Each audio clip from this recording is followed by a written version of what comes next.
గురువే సర్వలోకానాం విసజే భవరోగిణాం నిధయే సర్వవిద్యానాం శ్రీ దక్షిణామూర్తియే నమః. వెంకటేశ్వర పాదారవిందామృతరసాయనం పిబన్మత్తమనోభృంగం హనుమంతం గురుం భజే. శ్రీరాజయోగి ప్రియ శిష్యం అమలానంద దీక్షితం పండరీనాథ యోగేంద్రం సద్గురు తే నమో నమః. శ్రీ భూమానంద హనుమంత నిజ దేశకేంద్ర సద్గురు పరబ్రహ్మణే నమః. భూమానంద వాక్యత్రయమను గ్రంథములోని పరతత్వ ప్రకాశక కందార్థ ధరువులలో 17వ కందార్థమును మనము గురుమూర్తి కరుణచే మననము చేసుకుంటున్నాము. ఏమంటున్నాడు ఈ కందార్థములోనంటే, మతముల వారలు సతతము మితములచే వెతలు జెంది మేదినిలోనన్ ఇతువులు చెప్పుచునుందురు మతిమంతుల మనుచు బల్కో మాటలు విన్నా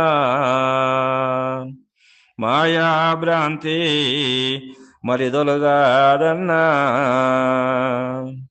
శృతియుక్తి అనుభవ స్థితిరహిత చలబోధ ఇదువోగా దిలిపి సమ్మతి పరుసనటువంటి మాటలు విన్నా మాయా భ్రాంతి మరిదొలుగాదన్నా అని అంటున్నాడు. ఇక్కడ మతముల వారలు సతతము మితములచే వెతలు చెంది మేధినిలోనన్ అని అంటున్నాడు. ఇక్కడ అంటే ఈ మతాంతరం అనేటువంటి వారులందరూ కూడా ఈ మతం అనేటువంటిది మతి అనేటువంటి బుద్ధి చేత ఒక మతముని ఏర్పరచుకొని దాని ఆవరణములోనే వాళ్ళు మరి జీవనము గడుపుతున్నారు.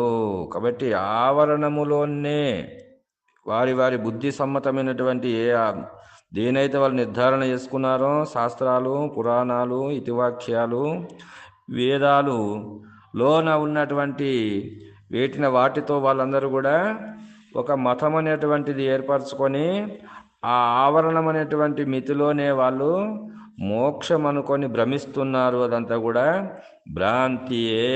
కాబట్టి అలా మతిమంతుల మనుచు బలుకు మాటలు విన్న మాయ భ్రాంతి మరిదొలగదన్నా. కాబట్టి ఆ మాయలోనే వాళ్ళు మరి తిరిగాడుతున్నారు, కానీ మాయకు అతీతమైనటువంటి దానిని వాళ్ళు తెలుసుకున్నటువంటి వారలు కాదు అని ఇక్కడ మనకు తెలియజేస్తున్నాడు భూమానంద హనుమంత దేశకేంద్ర ప్రభువర్యులు.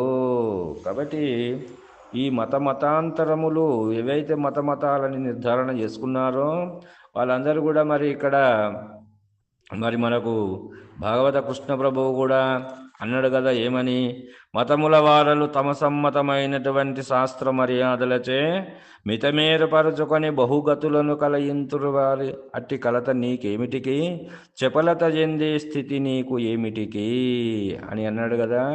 మరి అలాంటి వారు మతముల వారులందరూ కూడా తమ సమ్మతమైనటువంటి శాస్త్ర మర్యాదలచే మూలము లేని గుర్తెరిగే శరీరం చేసినటువంటి శాస్త్ర పురాణ ఇతిహాస ఉపనిషత్తుల ద్వారా వాళ్ళందరూ కూడా ఒకదాన్ని విధి విధానమైనటువంటి ఒక ఆవరణము యందే సంచారం చేస్తున్నారు. అదంతా కూడా ఆ మాయ అనే ఆవరణముని వాళ్ళు దాటలేకపోతున్నారు అని మనకి ఇక్కడ తెలియజేస్తున్నాడు. భాగవత కృష్ణ ప్రభు కూడా అదే మాట చెప్పినాడు. ఎందుకంటే ఈ మతాంతరాలు చెప్పినటువంటి ఏ బోధలైతే ఉన్నాయో సత్వగుణ ప్రధానమైన శుద్ధ మాయలోని బ్రహ్మ సృష్టికర్త దైవము, ఇంతకు మించిన దైవము వేరే లేదని అభిమానము గల ద్వైత మతస్థులు వీళ్ళందరూ కూడా మరి భ్రాంతి గలవారలే. శ్రీ విష్ణువే పాలన చేయువాడు, ఇంతకు మించిన దైవము లేదని అభిమానము గల విశిష్ట ద్వైత మతస్థులు వీళ్ళు కూడా భ్రాంతి గలవారలే. బ్రహ్మ విష్ణు రుద్రుడు ఈ ముగ్గురు ఉత్పత్తి స్థితి లయములకు ఉత్పత్తి చేయువారలు దైవ స్వరూపులు, వీరికి భేదము లేదు అనే అభిమానము గల అద్వైత మతస్థులు వీరు కూడా భ్రాంతి గలవారలే, ఆ మాయలోని వారలే. శివుడి జగత్కారణుడు, మంగళస్వరూపుడు, లింగస్వరూపుడు, సర్వం శివస్వరూపం అనే అభిమానము గల శైవ మతస్థులు వీళ్ళు కూడా మాయావరణములోని భ్రాంతి గలవారలే. శక్తియే జగత్తునకు కారణస్వరూపమైనది, జగన్మాత జగద్రక్షిణి అనేటువంటి అభిమానము గల శాక్తేయ మతస్థులు మాయ అనేటువంటి అభిమానము గల అటువంటి తాళ్లతో బంధించినటువంటి వారలే. సూర్యుడే ప్రత్యక్ష దైవం అనే అభిమానము గల శౌర మతస్థులు వీరు కూడా మాయ ఆవరణములోని భ్రాంతి గల వారలే. సర్వ జగత్తు గుణస్వరూపమైనది అనగా గుంపులు గుంపులుగా గలది, గుణములకెల్లను పతి అనగా ప్రభువు గణపతియే దైవమనే అభిమానము గల గాణపత్య మతస్థులు వీరు కూడా భ్రాంతి గలవారలే.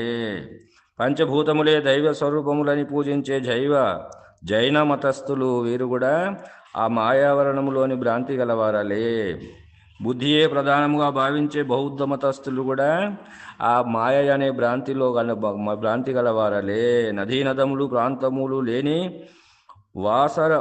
వాసస్థలములుగా గల కుటీచక మహతస్థులు అందరూ కూడా మాయావరణంలోని భ్రాంతి గలవారలే. కపాలము చేతభూని భిక్షాన్న భక్షకులై తిరుగు కపాలిక మతస్థులు కూడా భ్రాంతి గలవారలే.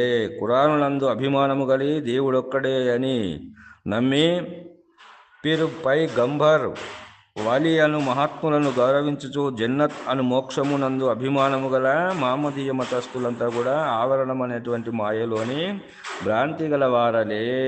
బైబిల్ సమ్మతముగా దేవుడు ఒక్కడే అని ఇతర విగ్రహారాధులను మాని సర్వకాలము దైవభక్తి గల క్రైస్తవ మతస్థులు వీరందరూ కూడా మాయ అనే అభిమానము గలటువంటి భ్రాంతి గలవారలే.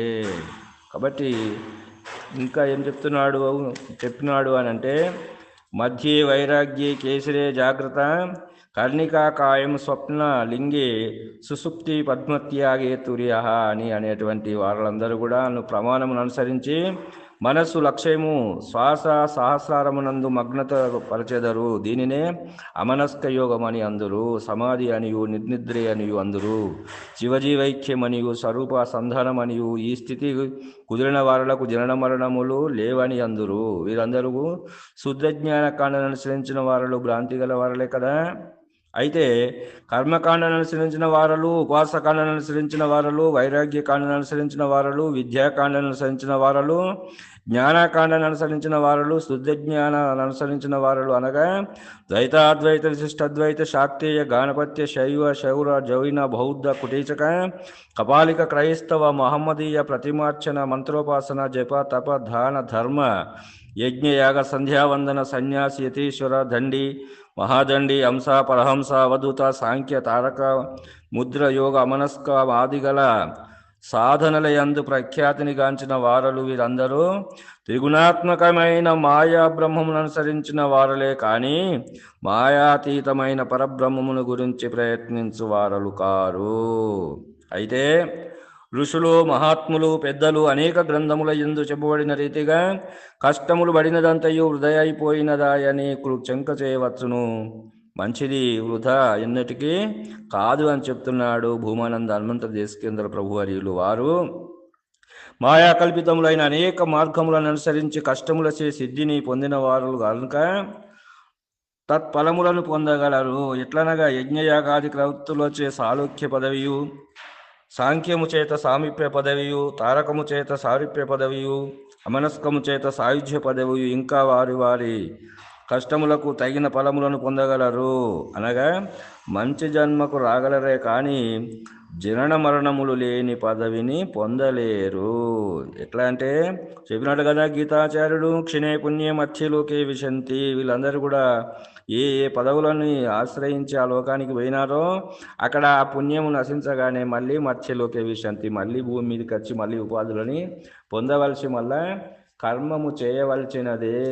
కాబట్టి ఇక్కడ భ్రమేనాహం భ్రమేణత్వం భ్రమణే ఉపాసక జన భ్రమణే ఈశ్వర భావత్వం భ్రమమూలం మిదం జగత్. కర్మమున బుట్టు జంతువు, కర్మమునను వృద్ధి బంధు, కర్మమున బడున్, కర్మము జనులకు దైవము, కర్మము సుఖ దుఃఖములకు కారణం అదిపా. కాబట్టి మరి సర్వము భ్రమలనే జన్మ కలుగుతుందని తెలుస్తుంది కదా. ఇక్కడ కర్మ అనినా వాసన అనినా భ్రాంతి అనినా ఒకటే మాటల భేదము. అయితే మరి మోక్షమునకు ఏమి కావలియును అని విచారించగా భ్రమమూలం ఇదం జగత్తు అను వాక్యమునకు భ్రమరహితం ఇదం మోక్షం అను వాక్యము, కర్మమున పుట్టు జంతువు అను వాక్యమునకు కర్మరహితం అయిన ముక్తి అను వాక్యము కావలసినట్టుగా అర్థము స్ఫురించుచున్నది కదా. జనన మరణ రహితమైన మోక్షమునకు భ్రాంతి రహితమే కావలసినదిగా ఇక్కడ మనకు దృఢమవుచున్నది. కానీ ఇక్కడ మనకు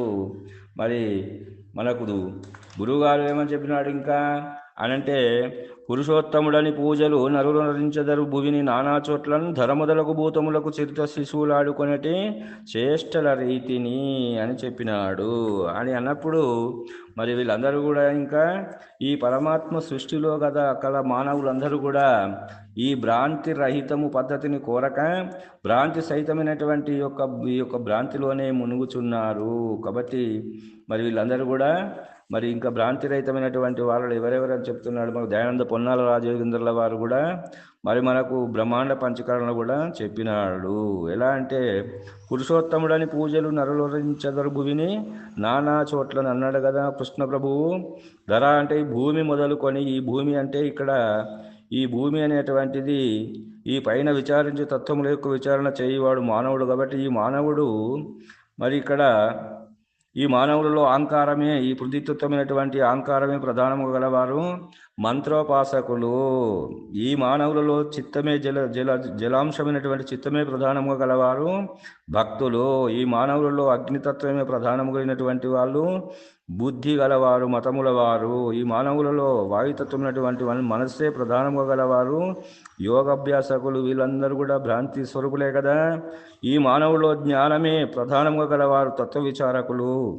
ఈ తత్వ విచారణ ద్వారా మానవుడు తుర్యాస్థితిని పొందుదురు. ఇట్టి తుర్యావస్థను పొందువారే మానవులలో దేవతలు. వీరు లోక కళ్యాణ కార్యములు చేయుదురు. కాబట్టి మరికొంతమంది ఈ తుర్యావస్థ పొందినటువంటి వారు మాకు దేవత్వం సిద్ధించినదని అహంకారముతో లోకకంఠములకు కార్యములు చేయునొచ్చు అతడే మానవ రాక్షసుడుగా మరి పిలువబడుచున్నాడు.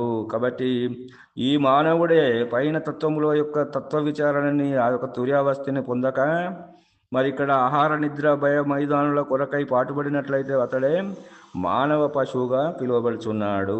కాబట్టి మరి ఈ మానవులలో గురుముఖత ఎవరైతే ఈ తుర్యాతీతమైనటువంటి యొక్క నిశ్శబ్ద మార్గమును ప్రసాదించుకొని ఆ పరిపూర్ణ స్థితి ఆ అచల మార్గం అనేటువంటి మార్గములో ప్రయాణించి గురుముఖత విచారించి మరి ఎవరైతే ఆ అచల స్థితిని ఏ భ్రాంతి లేనటువంటి మార్గములో ప్రయాణిస్తున్నారో వాళ్ళే కర్తృత్వ రహిత కర్మాచరణ పద్ధతిని ఆచరిస్తూ ఏ భ్రాంతిని అంటక లోకములో ఆచరింపజేయటువంటి వారలే అశరీర సార్వభౌములు, వారలే అశరీర సాంప్రదాయకులు.